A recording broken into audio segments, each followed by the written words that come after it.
यहोवा अपने दासों का प्राण मोल लेकर बचा लेता है। Praise the Lord. कितनी अच्छी सुंदर बात है। जब कोई अच्छी बात परमेश्वर के वचन से सुनने में आए तो क्या करना चाहिए? हालेलुया बोलना चाहिए। क्या लिखा है यहाँ पर? यहोवा अपने दासों का प्राण मोल लेकर बचा लेता क्या करता है? वो मोल लेकर हमारे प्राणों को बचा लेता है। Praise the Lord. उसने हमें मोल लिया, उसने हमारे लिए कीमत चुकाई है, दाम चुकाया है हमारे प्राण ताकि बच जाए, हमारे प्राण बच जाए। Praise the Lord. आगे क्या लिखा उसके बाद? और जितने उसके शरणागत हैं, उसके शरणागत हैं, उनमें से कोई भी दोषी न ठहरेगा। हालेलुया। Praise the Lord. जीवन में आपको कोई ना कोई दोष लगा रहा है, आपको दोषी ठहरा रहा है, परंतु जब परमेश्वर ने आपको आपके प्राणों को बचा लिया है और आप उस परमेश्वर की शरण में आ गए हैं, तो वो दोष आपके जीवन में नहीं लगेगा। Hallelujah, hallelujah. लूका रचित सुसमाचार उसका 23 अध्याय उसका 1 और 2 पद पढ़िए। लूका 23 का 1 और 2। तब सारी सभा उठकर उसे पिलातुस के पास ले गई। उसे कहाँ ले गई? किसके विषय में कहा जा रहा है? ये यीशु मसीह के लिए कहा जा रहा है। यीशु मसीह को कहाँ लेके गए? पिलातुस के सामने। पिलातुस कौन है? पिलातुस किंग है, राजा है। उस राजा के सामने यीशु मसीह को पेश किया गया। और आगे यह कहकर उस पर दोष लगाने लगे। क्या करने लगे? किस पर? जब यीशु मसीह को ही नहीं लोगों ने छोड़ा तो क्या आपको बख्शेंगे? अब यीशु मसीह ने क्या किया? ऐसा कौन सा काम किया जिसकी वजह से उस पर दोष लगाया जाए? बोलिए ना। परमेश्वर का वचन कहता है उस पर दोष लगाए और हमने इसे लोगों को आपने पढ़ा कहीं बाइबल में कि यीशु मसीह किसी को बहका रहा है? अरे बताओ ना। अरे ये क्या बोल रहे हैं? हमने इसे कैसे देखा? लोगों को बहकाते। पता है क्यों बोल रही है? क्योंकि जब यीशु मसीह कहीं किसी नगर किसी गांव से होकर के गुजरता था तो भीड़ की भीड़ उसके पीछे हो लेती थी। लोग क्या कह रहे हैं? ये बहका बहका के अपने पीछे कर रहा है। ये बहका बहका के क्या कर रहा है? आज भी लोग बोलते हैं। आपसे कोई पूछे आप यहाँ क्यों आते हो? ये बहकाते तुम्हें। क्या बोलेंगे? तुम किसके बहकावे में? अरे भाई तुम किसके बहकावे में आ रहे हो? जिसके पीछे हो गए हो। क्या बोल रहे लोग? हमने इसे लोगों को बहकाते और कैसर को कर देने से मना करते। बोल लो। किसको? आपने पढ़ी है बाइबल? यीशु मसीह को कर चुकाना था। क्या चुकाना था? अब कर चुकाना था तो यीशु मसीह ने क्या बोला अपने चेलों को? कहां जाना? उस नदी में जाना और जाकर के वहां तुम्हें कौन मिलेगी? एक मछली मिलेगी और उसके मुंह में क्या मिलेगा? सिक्का मिलेगा। और उस सिक्का ला करके क्या करना? क्या बोला? वो सिक्का ला करके यीशु मसीह ने क्या बोला? कर चुकाना। Praise the Lord. कहां मना किया यीशु मसीह ने? कहां बहकाने के लिए मना किया? कहां लोगों को कर चुकाने के लिए मना किया? कहां टैक्स के लिए मना किया कि टैक्स नहीं देना है? लेकिन ये लोग झूठे दोष और आरोप यीशु मसीह पर लगा रहे हैं। और क्या दोष लगा रहे हैं? कि कैसर को कर देने से ये क्या करता है? मना करते हैं। और बाइबल तो कहती है यीशु मसीह ने तो मछली के मुंह में से एक सिक्का निकालवा करके क्या किया? जो कैसर का है वो कैसर को दो और जो प्रभु का है प्रभु को दो। और आगे क्या लिखा है? और अपने आप को मसीह, और अपने आप को क्या कहता है? ये मसीह कहता है और राजा कहते हुए सुना है। राजा कहते हुए सुना है। हालेलुया। मत्ती रचित सुसमाचार उसका 27वां अध्याय 11 और 12 पद पढ़िए।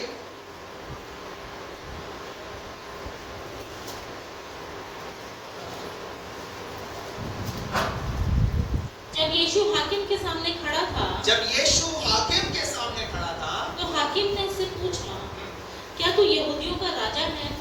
यीशु ने उससे कहा, तू आप ही कह रहा है। मैं तो नहीं अंदर आ जाओ। हालेलुया। यीशु मसीह ने डिक्लेयर किया क्या? पर ये कौन डिक्लेयर कर रहा है? ये पिलातुस, रोमी सल्तनत, रोमी सरकार क्या डिक्लेयर कर रही है? तू क्या कहता है अपने आप को? क्या तू यहूदियों का राजा है? यीशु मसीह ने बोला मैं नहीं, तो आप ही कह रहे हैं। और जब प्रधान याजक और पुण्य उस पर दोष लगा रहे थे। क्या लगा रहे थे? आप अपने जीवन में याद रखना, दोष लगाने वाले दोष लगाते रहेंगे। हालेलुया। पर दोष से कैसे बचा जाए? दोष से कैसे बचा जाए? वो बात मैं आपके सामने परमेश्वर के वचन से रखूंगा। वापस से निकाल करके पढ़ें भजन संहिता 34 उसका 22 पद पढ़िए। यहोवा अपने दासों का प्राण मोल लेकर बचा लेता है और जितने उसके शरणागत हैं उनमें से कोई भी दोषी न दोषी जब आप पर कोई दोष लगाए तो आपको क्या करना है? यहोवा की शरण में जाना है। हालेलुया। परमेश्वर का वचन कहता है एक परिवार के अंदर 2 बहनें और एक भाई है। समझ रहे किसकी बात कर रहा हूं?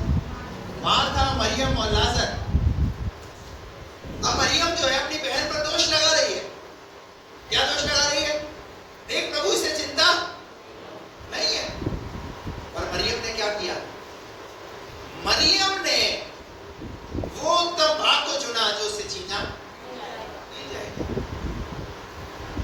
जब कोई आप पर दोष लगाए तो आपको क्या करना है? हमारा पलटवार क्या होता है? हम सीधा लड़ने के लिए तैयार हो जाते हैं। पर मरियम ने क्या किया? यहोवा की शरण ली, प्रभु की शरण ली। हालेलुया।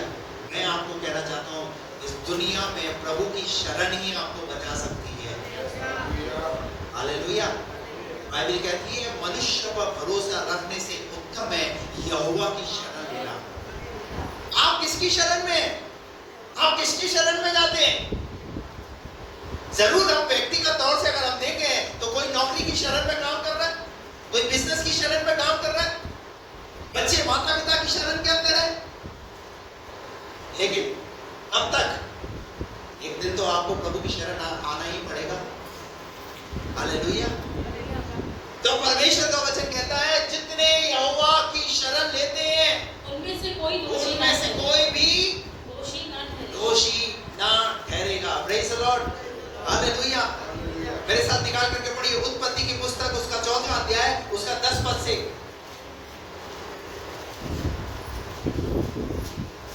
उत्पत्ति 4 का 10 पद से। उसने कहा तूने क्या किया है? तेरे भाई का लहू। एक उदाहरण यहाँ पर 2 भाइयों के विषय में। 2 भाई हैं, एक का नाम है कैन और एक का नाम है हाबिल। कैन ने अपने भाई हाबिल को घात किया। अब जब कैन ने अपने भाई हाबिल को घात किया तो परमेश्वर ने इस काम को होते हुए देखा। तो परमेश्वर ने क्या बोला उसे कि तूने क्या किया है? परमेश्वर क्या लगा रहा है कैन पर? दोष लगा रहा है कि तूने अपने भाई को घात किया है और तेरे भाई का लहू भूमि से मेरी और चिल्लाकर मेरी दुहाई दे रहा है। क्या दुहाई दे रहा है? भूमि से चिल्लाकर मेरी दुहाई दे रहा है। और आगे इसलिए अब भूमि जिसने तेरे भाई का लहू तेरे हाथ से पीने के लिए अपना मुंह खोला है। अभी कैन क्या है? कैन श्रापित है। कैन पर क्या काम कर रहा है? श्राप काम कर रहा है। कैन पर दोष काम कर रहा है। कैन के जीवन में एक बहुत बड़ा दोष ये है कि उसने अपने ही सगे भाई को क्या किया है? घात किया है। लेकिन सबसे बड़ी और खूबसूरत बात मैं आपको बताना चाहता हूँ वो ये है कि कैन ने यहोवा की शरण ली। हालेलुया। अभी लोगों की दृष्टि में कैन कैसा है? हत्यारा, अपने भाई का हत्यारा। सब लोग दोष लगा रहे कैन ने अपने भाई को घात किया है, कैन ने अपने भाई को घात किया है। अब ये इंसान इस धरती पर जीने लायक नहीं है, ये इस बस्ती में रहने लायक नहीं है, इस मोहल्ले में रहने लायक नहीं है। सब लोग क्या कर रहे हैं? दोष लगा रहे हैं। पर आगे क्या लिखा है उसके? उस उसकी ओर से तू शापित है। हाँ चाहे तू भूमि पर खेती करे हाँ। तो भी उसकी पूरी उपज फिर से तुझे ना मिलेगी। देखिए कितना बड़ा दंड, कितना बड़ा श्राप उस काम को करने के कारण, एक बहुत बड़ा दोष जो कैन के जीवन में हम देख रहे हैं कि परमेश्वर क्या बोल रहा है उसे कि भूमि तेरे कारण क्या है, श्रापित हुई है और तू पृथ्वी पर भटकने वाला और भगोड़ा होगा। कैसा होगा? क्या बोल दिया परमेश्वर ने? तू भगोड़ा होगा। आगे 12 पद। तब कैन ने यहोवा से कहा, तब कैन ने यहोवा से कहा, मेरा दंड सहने से बाहर है। किसके पास आया कैन? जब कैन दोषी ठहराया जा रहा है, दोष उसके ऊपर लग चुका है, तो कैन ने परमेश्वर से कहा, हाँ प्रभु मैं जानता हूँ मेरा दंड। क्या कभी आपने किसी पर दोष लगाया और आपने कभी अपने जीवन में इस बात का गिल्टी फील किया कि मैंने अपने जीवन में ये क्या किया? अरे परमेश्वर ने तो मेरे प्राणों को दोष मुक्त कर दिया है, परंतु मैं आज भी प्रभु में होकर के दोष लगा रहा हूं। बात समझ में आ रही है? आज भी मैं वही काम कर रहा हूं जो मुझे नहीं करना चाहिए था। आज भी मैं श्रापों में जीवन को जी रहा हूं, जिसकी वजह से मेरे जीवन में प्रभु की आशीष तो पाना चाहता हूं पर नहीं पा रहा हूं, क्योंकि आज भी मैं दोषों में जीवन को जी रहा हूं। दोष मुक्त बनिए। हालेलुया। कैन ने एक सही डिसीजन लिया। और क्या डिसीजन लिया? तब कैन ने यहोवा से कहा, मेरा दंड मेरे सहने से, मैं कब तक भागता रहूंगा? अगर मेरे लिए कह दिया गया कि यह भगोड़ा है, तो मैं कब तक भागता रहूंगा? कब तक इस नाम को लेकर के जीता रहूंगा कि ये इंसान, उसको कैन के नाम से नहीं, उसको किस नाम से जानते हैं पता है? किस नाम से जानते हैं? जब कैन की बात आती ना, अरे ये तो भगोड़ा है, अरे ये तो हत्यारा है। हेलो, आप शायद दुनिया की दृष्टि में आप अपने आप को कितना ही अच्छा और भला दिखा दो, लेकिन वो देख जो रहा है ना, न्याय तो वो करेगा। हालेलुया। लेकिन अगर आप इन सारी चीजों से अगर दुखी हो चुके हैं, परेशान हो चुके हैं, तो डोंट वरी, आपको घबराने की जरूरत नहीं है। आप यहोवा की शरण में आ जाएं। इतना बड़ा गुनाह करने के बाद भी कैन को ये बात समझ में आ गई, मुझे क्या करना है। क्या बोला आगे उसके बाद? देख तूने आज के दिन मुझे भूमि पर से निकाला है। हाँ। और मैं तेरी दृष्टि की आड़ में रहूंगा। हाँ। और पृथ्वी पर भटकने वाला और भगोड़ा रहूंगा। हाँ। और जो कोई मुझे पाएगा मुझे घात करेगा। अरे जो कोई मुझे पाएगा वो क्या करेगा? मुझे घात करेगा। जो घात करेगा, क्योंकि नियम था, हत्या के बदले हत्या। आगे क्या लिखा उसके बाद? इस कारण यहोवा ने उससे कहा, सुनो यहोवा का उत्तर सुनो। इस कारण यहोवा ने उससे कहा, जो कोई कैन को घात करेगा, उससे 7 गुना बदला लिया जाएगा। कितना? अभी कैन ने किसके हाथों में सौंप दिया? अरे यहोवा के हाथों में सौंपो। मनुष्यों के हाथ में सौंपने से अच्छा है। मनुष्य तो पूरी जिंदगी भर आप पर दोष लगाता रहेगा, आप में दोष ढूंढता रहेगा, लेकिन अगर आप दोषी ठहराए जा चुके हैं तो चिंता करने की जरूरत नहीं है। प्रभु ने एक उपाय भी आपके लिए रखा है, और वो क्या है? दोष मुक्त होने का। उसकी शरण में आ जाए। हालेलुया। Praise the Lord. आपको शायद आपके घर में दोष लगाया जा रहा है, आपको शायद आपके बिजनेस में, जहां आप बिजनेस करते हैं वहां पर शायद आपके ऊपर एक गलत दृष्टिकोण है, आपकी नौकरी पर एक गलत दृष्टिकोण आपके ऊपर लगा हुआ है लोगों का, आप पर दोषारोपण किया जाता है। हालेलुया। कैन के लिए प्रभु ने बोला, क्या बोला? जो कोई कैन को घात करेगा उससे 7 गुना बदला लिया जाएगा। कितने गुना? अब कैन ने अपने आप को प्रभु के हाथों में सरेंडर कर दिया, प्रभु के हाथों में सौंप दिया। अरे मनुष्यों की शरण में जाने से अच्छा है खुदा की शरण में जाना। हालेलुया। ऐसे एक राजा था जिसका नाम है दाऊद। दाऊद ने गलती की, और जब उसने गलती की तो परमेश्वर उसके सामने 3 विपत्तियां रखी। कितनी विपत्ति? 3 विपत्ति।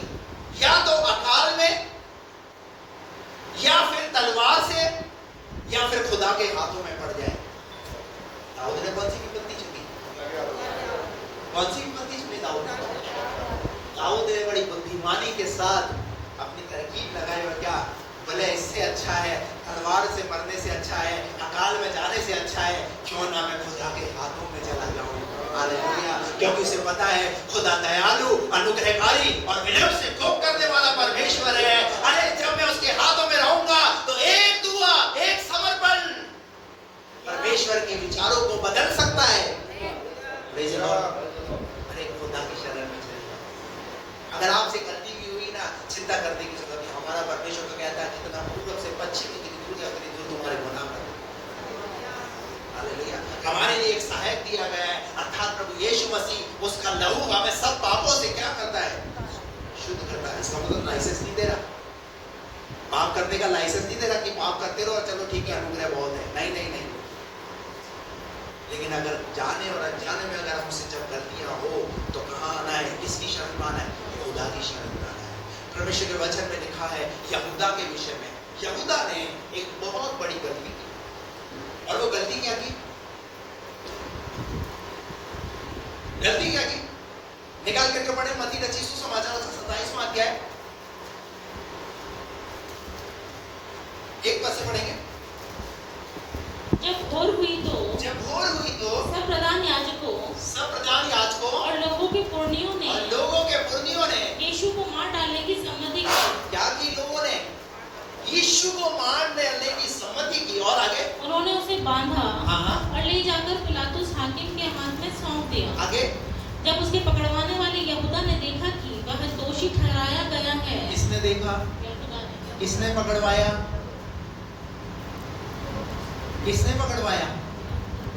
बोलिए ना यहूदा कौन है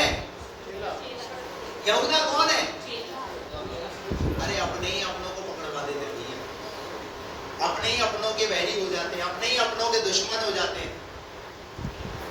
क्या लिखा है यहूदा ने क्या किया जब उसके पकड़वाने वाले यहूदा ने देखा कि वह दोषी ठहराया गया है तो वह पछताया। तो वो क्या किया वो पछताया। उसे दुख हुआ। किस बात का दुख हुआ अरे मैं जिसके साथ 3.5 साल तक रहा जिसने मुझे एक जिम्मेवारी दी उस जिम्मेवारी में मैं वफादार ना रहा और परंतु मैंने क्या किया मैंने बल्कि उसके पकड़वा दिया। और क्या लिखा है उसके बाद आगे और वे 30 चांदी के सिक्के प्रधान याजकों और पुरनियों के पास फेर लाया और कहा मैंने निर्दोष को घात के लिए पकड़वा कर पाप किया है। कितने चांदी के सिक्कों में उसे बेचा 30 चांदी के सिक्कों में। जिन पैसों के लालच में यीशु को बेचा उन्हीं पैसों को लेकर के कहाँ आया वो वापिस उस राजा के सामने आया और उस सिक्कों को फेंका। आप देखिए इसे कहाँ किसकी शरण में जाना चाहिए था। कई बार हम एक सही डायरेक्शन में एक सही स्थान पर नहीं जाते एक सही चुनाव नहीं करते अपने जीवन के अंदर और फिर उसका खामियाजा बहुत बड़ा उसका नुकसान भुगतना पड़ता है।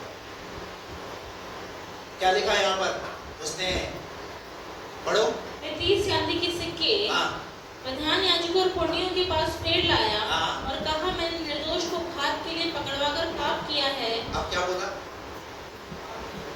पहली बात तो यीशु मसीह दोषी था ही नहीं और अब क्या बोल रहा है जब पकड़वाया तो कैसे पकड़वाया दोषी साबित करके पकड़वाया पैसों के लालच में।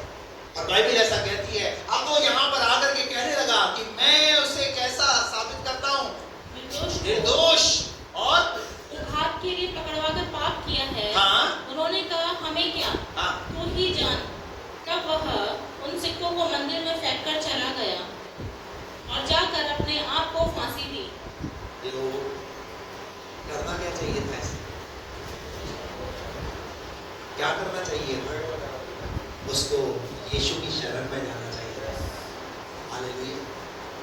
बल्कि जो गलती उससे हुई है जो दोष का पाप उसने लगाया यीशु के ऊपर उस बात के लिए अगर वो माफी मांगता आप देखिए ना कैद ने कितना अद्भुत काम किया।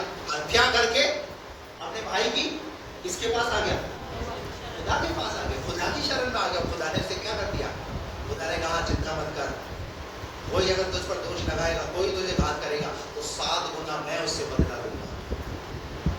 Praise the Lord. इसका मतलब आप अपने हाथों को खून से मत रखिए आप अपने जीवन को ऐसे ही बर्बाद मत कीजिए, श्रापों में अपने जीवन को मत चलाइए ऐसे काम करके, परंतु अपने आप को एक सही समर्पण के साथ खुदा के हाथों में सौंपिए। Praise the Lord. अपनी जिंदगी को दोष मुक्त बनाइए, दोषी मत बनिए। पहाड़ी उपदेश मत्ती 7वें अध्याय के अंदर प्रभु यीशु मसीह ने अपने चेलों को कुछ बातें सिखाई वहां पर, और वो क्या बातें थी? 7 अध्याय का 1, 2 और 3 पद पढ़िए।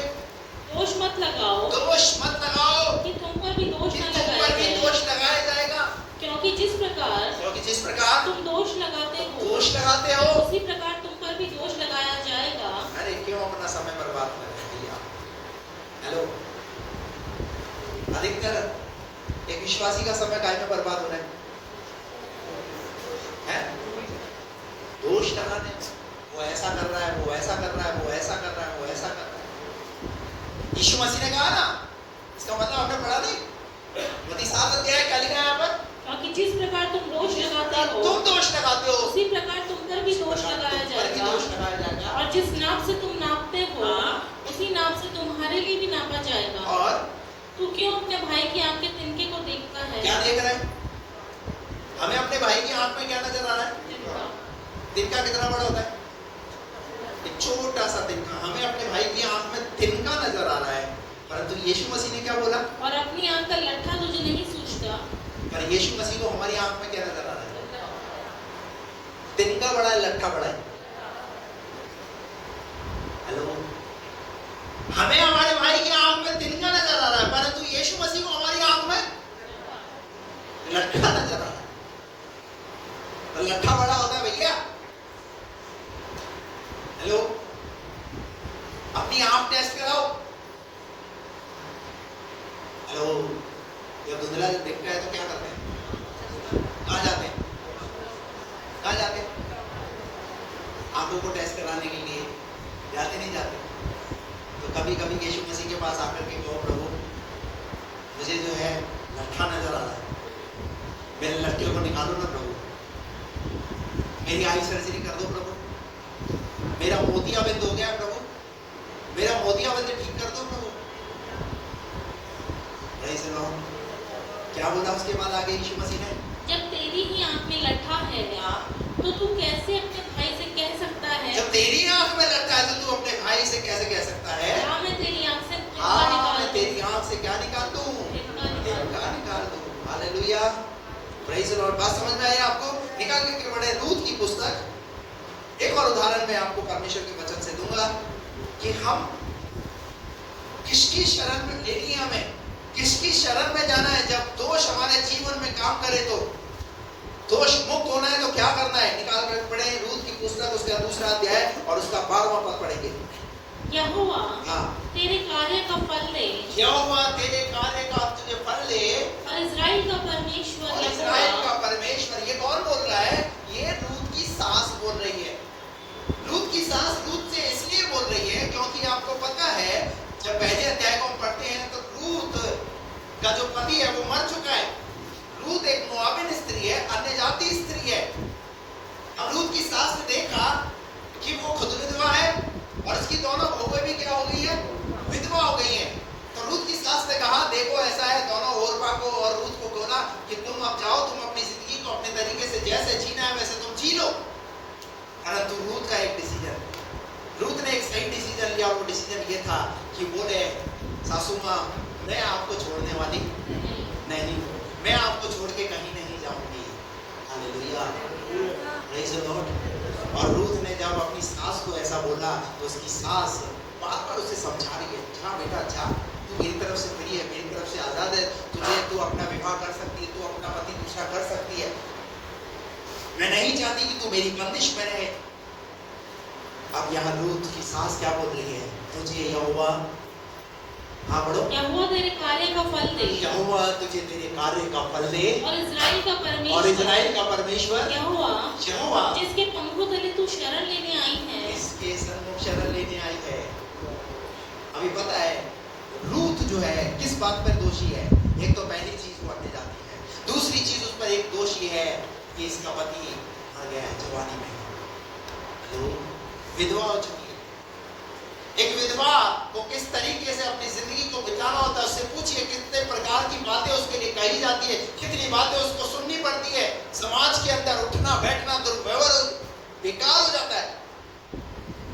ऐसे में रूथ ऐसी सिचुएशन से गुजरी, दोषारोपण। हेलो, कई लोग बीमार ज्यादा क्यों रहते हैं? वो उस पर दोष लगा रहा हो, मुझको इसने ऐसा बोल दिया, मुझे उसने ऐसा बोल दिया, वो और ठीक ही नहीं हो पाते, उठ ही नहीं पाते। रूथ से सीखिए। रूथ ने किसकी शरण ली? रूथ ने यहोवा की शरण ली। और क्या लिखा है? यहोवा तेरे कार्य का फल दे, यहोवा तेरे कार्य का फल तुझे दे, और इस्राएल का परमेश्वर, और इस्राएल का परमेश्वर यहोवा जिसके पंखों तले तू शरण लेने आई है, तुझे पूरा बदला दे। तुझे पूरा क्या दे? बदला दे। अरे लोग क्या कह रहे हैं, दुनिया क्या कह रही है, समाज क्या कह रहा है, दोष डाल रहा है, लगाने दो, परंतु मैं तो यहोवा की शरण में हूँ। आगे बढ़िए। उसके बाद उसने कहा, हे मेरे प्रभु, तेरे अनुग्रह की दृष्टि मुझ पर बनी रहे, क्योंकि यद्यपि मैं तेरी दासियों में से किसी के भी बराबर नहीं हूँ, तो भी तूने अपनी दासी के मन में बैठने वाली बातें कहकर मुझे शांति दी है। फिर खाने के समय बोअज ने उससे कहा, यहीं आकर रोटी खा और अपना कौर सिरके में डुबा। तो वह लड़ने वालों के पास बैठ गई और उसने उसको भुनी हुई जब यहोवा की शरण में आ जाएंगे ना, तो यहोवा जो है ना वो प्रबंध करता है।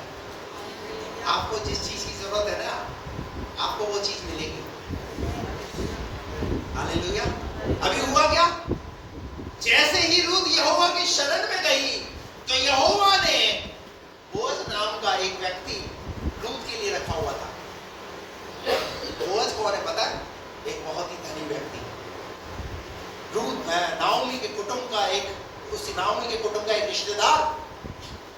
Praise the Lord. और परमेश्वर का वचन कहता है बोअज रूथ को क्या कर रहा है? उसको अपने पास बैठा रहा है, उसे खाना खिला रहा है, और उसको खेत में और क्या दिया? उसे अधिकार दिया। और क्या कहा?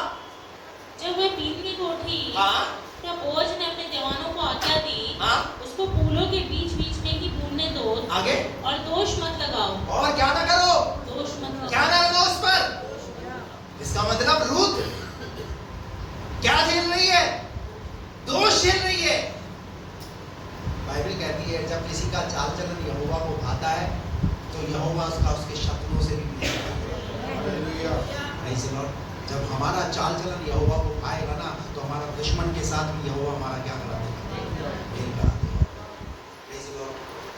यहाँ पर रूथ के ऊपर दोष था, दोष में जी रही थी, परंतु परमेश्वर ने रूथ के लिए एक ऐसा इंतजाम किया, और वो इंतजाम जो कभी उसने सोचा नहीं होगा अपने जीवन में। अगर वो उसी समय अपनी सास की बात को मानती और रूथ छोड़कर चली जाती। आपको पता है यीशु मसीह की वंशावली में वही स्त्रियों के नाम है। हेलो, कौन कौन है वो स्त्रियां?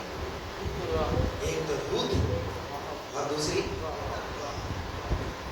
Praise the Lord. हालेलुया। अरे हमारी विनती और हमारी समझ से बढ़कर काम करेगा। जब आप यहोवा की शरण में चले जाएंगे, तो यहोवा की शरण में बाइबल कहती है कि कोई दोष भी तुम पर लगाएगा तो वो, क्योंकि यहोवा ने तुम्हें मोल लेकर, कैसे? यहोवा ने तुम्हें मोल लेकर क्या कर दिया है? खरीद लिया। आप और हम में मोल लिए गए, खरीदे गए हैं। आप और मैं साधारण नहीं है। परमेश्वर की दृष्टि हमारे ऊपर बनी रहती है। मैं परमेश्वर की दृष्टि से ओझल नहीं हूं, मैं परमेश्वर की दृष्टि में बना हुआ हूं। Praise the Lord. हालेलुया। आज शायद आपको लग रहा है कुछ अच्छा नहीं हो रहा। रूथ के शायद अच्छा नहीं हुआ। क्या अच्छा नहीं हुआ? जवानी में उसका पति मर गया, विधवा हो गई। अब किसके सहारे, किसके कैसे जीवन को जिएगी? अन्य जाति अलग है, यहूदी से शादी की है, परंतु परमेश्वर है। जब आप उसकी शरण में आ जाते हैं ना, तो आपको फिर वो जाति जात पात वो ये कुछ नहीं देखता वो। हालेलुया। वो किस दृष्टिकोण से देखता है? आप उसके बेटे और आप उसकी बेटी बन जाते हैं। Praise the Lord। और जब आप उसके बेटे और बेटी बन जाते हैं ना, तो वो उत्तम से उत्तम चीजों को प्रबंध आपके लिए करेगा। वो कैसे करेगा वो आपको नहीं सोचना, वो करेगा बस। आज शायद अभी नहीं है प्रबंध, लेकिन आने वाले कुछ समय बाद प्रबंध होगा। यूसुफ ने नहीं सोचा था कि मैं खड्डे से निकलूंगा और एक दिन सिंहासन पर बैठूंगा, परंतु बीच में जो यात्रा थी ना, उस यात्रा में खुदा की शरण में रहा, खुदा के कनेक्शन में रहा, खुदा के कनेक्शन में बने रही। Praise the Lord। क्या लिखा है यहाँ पर? उसके फूलों के बीच बीच में भी बीतने दो और उस पर कोई दोष मत लगाओ। वरन मुट्ठी भर जाने पर कुछ कुछ निकाल कर भी गिरा दिया करो और उसके पीने के लिए छोड़ दो और उसे कितनी चिंता कर रहा है? उसके पीने के लिए भी क्या कर दो? छोड़ दो। Hallelujah, hallelujah. अभी बोझ का किस पर दिल आ गया है? बोझ का दिल किस पर आ गया है? Hallelujah, praise the Lord, praise the Lord. और ये ध्यान रखना, ये दिल जो है ना, ये दिल भी परमेश्वर बोलता है। ये दिल भी कौन बोलता है? अगर आप परमेश्वर की शरण में रहेंगे तो परमेश्वर आपके लिए दिलों को खोलेगा। Hallelujah, praise the Lord. आपके लिए वो मार्गों को खोल देगा, आपके लिए वो रास्तों को बना देगा। यहाँ लिखा है कि उसके लिए कुछ कुछ छोड़ दो और उसे घुड़को मत। और उसे क्या मत करो? उसे घुड़को मत। अतः वह सांझ तक खेत में बीनती रही। तब जो कुछ भी बीना था उसे फटका और वह कोई एका भर जो निकला, तब उसे उठाकर नगर में गई और उसकी सास ने उसका पीना हुआ। चलिए आप उसको आगे पढ़ लेना, लेकिन मैंने ये बताया आपको कि रूत ने यहोवा की शरण ली और जब यहोवा की शरण में गई तो यहोवा ने उसके लिए क्या किया? मनुष्यों की शरण लेने से अच्छा है यहोवा की शरण। भजन संहिता में, या भजन संहिता का लेखक कहता है कि क्या करना है? 34 का 22 पढ़िए, क्या लिखा है वहां पर? यहोवा अपने दासों पर का प्राण मोल लेकर बचा लेता है और जितने उसके शरणागत हैं उनमें से कोई भी दोषी न ठहरेगा। लोग लगाने का प्रयास करेंगे, लोग वो काम करेंगे, दोष ढूंढेंगे, दोष लगाएंगे, परंतु अगर आपको यहोवा ने मोल लिया है तो आप दोषी नहीं ठहरेंगे। Praise the Lord. एक और उदाहरण निकाल करके पढ़े, दानियल नबी की पुस्तक उसका 6वां अध्याय और उसका 13 पद। दानियल नबी की पुस्तक उसका 6वां अध्याय और उसका 13 पद। आप सबको पता है दानियल के विषय में। दानियल एक प्रार्थना करने वाला व्यक्ति, दिन में 3 बार वो प्रार्थना किया करता था, और बाइबल ऐसा कहती है लोग दानियल के अंदर दोष ढूंढने लगे, क्योंकि दानियल ने क्या किया था? दानियल ने राजा की बनाई हुई मूर्ति को दंडवत नहीं किया। दानियल ने राजा के उस इसको करा 6:12। अतः वे राजा के पास जाकर उसकी राज आज्ञा के विषय में उससे कहने लगे, हे राजा, क्या तूने ऐसे आज्ञा पत्र पर हस्ताक्षर नहीं किया कि 30 दिन तक जो कोई तुझे छोड़ किसी मनुष्य या देवता से विनती करेगा वह सींगों की मान में डाल दिया जाएगा? राजा ने उत्तर दिया, हाँ, मांदियों और फारसियों की लोगों ने दानियल के ऊपर क्या लगाया? दोष लगाया, और ये इस सजा का हकदार है, इसे शेर की मांद के अंदर डाल दो। राजा क्या हो गया? राजा उस बात में सहमत हो गया। दानियल में क्या पाया गया? दोष पाया गया राजा की तरफ से, राजा के कर्मचारियों की तरफ से। क्या लिखा उसके बाद? राजा ने उत्तर दिया, हाँ, मांदी और फारसियों की अटल व्यवस्था के अनुसार यह बात स्थिर है। हेलो, किसी की बात में सहमत मत हो जाओ। हेलो, जब कोई कुछ कह रहा है ना तो किसी भी बात में सहमत मत हो जाओ। पहले जानकारी का हासिल करो कि ये सही है गलत, दोष ढूंढने से पहले। बात समझ आ रही है आपको? क्या लिखा है यहाँ पर? राजा ने उत्तर दिया, हाँ, मांदी और फारसियों की अटल व्यवस्था के अनुसार यह बात स्थिर है। ये बात कैसी है? स्थिर है। और उन्होंने राजा से कहा, यहूदी बंदियों में से जो दानियल है, हाँ, उसने हे राजा ना तो तेरी और कुछ ध्यान दिया और न तेरे हस्ताक्षर किए हुए आज्ञा पत्र की ओर वह हर दिन में 3 बार विनती किया करता है। यह बात सुनकर राजा बहुत उदास हुआ और दानियल को बचाने के उपाय सोचने लगा। पढ़िए इसको 19 पद इसका। भोर को पाँव फटते ही राजा उठा और सिंहों के घर गहरे की ओर फुर्ती से चला गया। तब राजा गहरे के निकट आया, तब शोक भरी वाणी से चिल्लाने लगा और दानियल से कहा, हे दानियल, हे जीवते परमेश्वर के दास, क्या तेरा परमेश्वर जिसकी तू नित्य उपासना करता है तुझे सिंहों से बचा सकता है? तब दानियल ने राजा से कहा, हे राजा, तू युग युग जीवित रहे।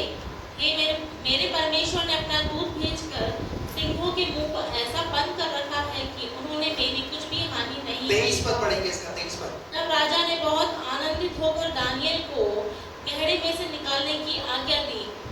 अतः दानियल गड्ढे में से निकाला गया और उस पर हानि का कोई चिन्ह न पाया गया, क्योंकि वह अपने परमेश्वर पर विश्वास रखता था। क्योंकि वे हालेलुया, अरे कोई तो बोलो हालेलुया। अगर आप अपने परमेश्वर पर विश्वास रखते हैं, हालेलुया, तो शेर की मान में भी डाल दो, आपको मुसीबतों में डाल दो, पर कोई आपका बात भी बाबा नहीं कर सकेगा, क्योंकि आप किसकी शरण में? दानियल ने किसकी शरण ली? दानियल ने यहोवा की शरण ली। और पता है, जिन्होंने चुगली खाई, राजा ने चुगली खाई, राजा ने तो उसे मार डलवा दिया। पता है वहां लिखा है वो राजा पूरी रात सोया नहीं। हेलो, अरे खुदा सोने नहीं देगा। खुदा के जनों, खुदा के बेटे और बेटी हो, और बनकर रहो खुदा के बेटे हो बेटी। आप दाम देकर मोल लिए गए हो। Praise the Lord. पता है चैन और नींद किसकी खराब होती है? हेलो, किसकी नींद चैन खराब हुई? बाइबल कहती है दानियल का है। अभी सोना किसको नहीं चाहिए? बताओ, सोना किसको नहीं चाहिए? दानियल को नहीं सोना चाहिए। क्यों नहीं सोना चाहिए? इधर भी शेर, इधर भी शेर, और दानियल जो है उन शेरों को देख रहा है। अभी क्या चल रहा होगा शेर के अंदर, इस मांद के अंदर? दानियल देख रहा होगा शेरों से क्या जरूरत है? परंतु बाइबल ऐसा कहती है दानियल पूरी रात शेर की मांद के अंदर आराम से सो रहा है। और राजा का बिस्तर कैसा बिस्तर?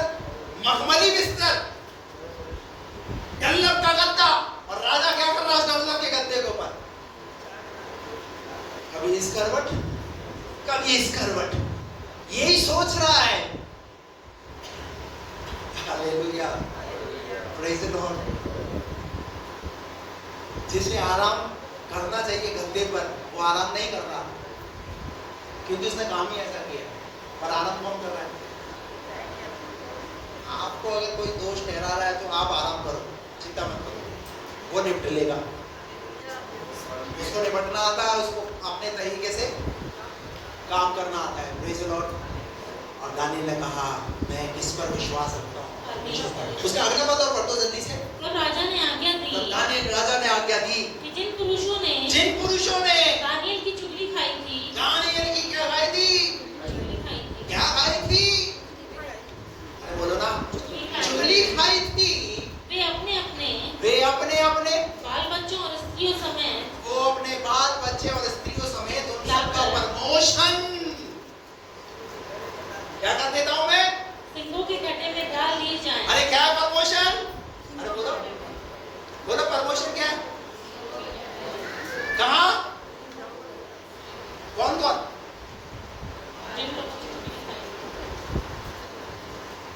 हेलो, जिन्होंने दोषी ठहराया था, जिन्होंने दोष लगाया, वो कहां डाले जाएंगे? सिंहों के मुंह, सिंहों की नाक में डाले जाएंगे। Hallelujah, praise the Lord. और वहां लिखा हुआ सब हड्डियां समेत उन्हें क्या कर डाला?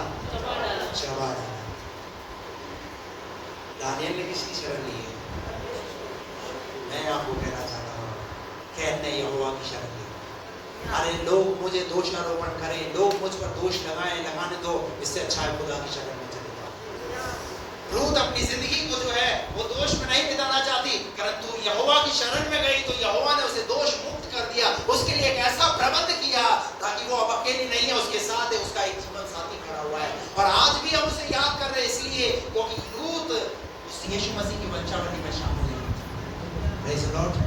दानियल को आज हम इसलिए याद कर रहे हैं, दोष तो लगाया गया उस पर, परंतु वो यहोवा की शरण में गया और यहोवा की शरण में उसे शेरों की मां से बचाया। हालेलुया। खुदा आपको इन वचनों के द्वारा ऐसी शक्ति और सामर्थ्य दे कि हम पर जब दोष लगाया जाए तो ये बात ध्यान रखना कि मुझे यहोवा ने क्या कर दिया है, मोल दे दिया, और कोई भी दोष तुम पर नहीं लगेगा। कैसे दोष मुक्त रहा जा सकता है? यहोवा की शरण में। अगर गलती हो गई है, यहोवा की शरण में चले जाओ। यहोवा आपको दोषों से क्या कर देगा? दोष मुक्त कर देगा। बाइबल लूका के 7वें अध्याय के अंदर एक पापिन स्त्री के विषय में कहती है। पापिन स्त्री जब वो शमौन कोढ़ी के घर के अंदर गई, लोग उसे किस दृष्टिकोण से देख रहे हैं? पापिन स्त्री के दृष्टिकोण से देख रहे हैं। परंतु उस पापिन स्त्री ने किसकी शरण ले ली? वहां पर उस घर में जाकर के यहोवा की शरण ले ली। और जब यहोवा की शरण ले ली तो सब लोग, पतरस, यूहन्ना, याकूब, कोई ना कोई कुछ ना कुछ उस स्त्री के विषय में कुछ ना कुछ बातें बोले। अरे हट, तू तो पापिन है, अरे तू इस घर के अंदर क्यों आई है, तू निकल यहाँ से। परंतु यीशु मसीह ने क्या किया? यीशु मसीह ने उसे दोष मुक्त कर दिया। हालेलुया। अरे आपके जीवन के अंदर कितने बड़े से बड़ा गुनाह पाप क्यों ना हो जाए, परंतु आप जब यहोवा की शरण में आ जाएंगे ना, तो यहोवा आपको अपनी शरण में आपको उस दोषों से दोष मुक्त कर देगा।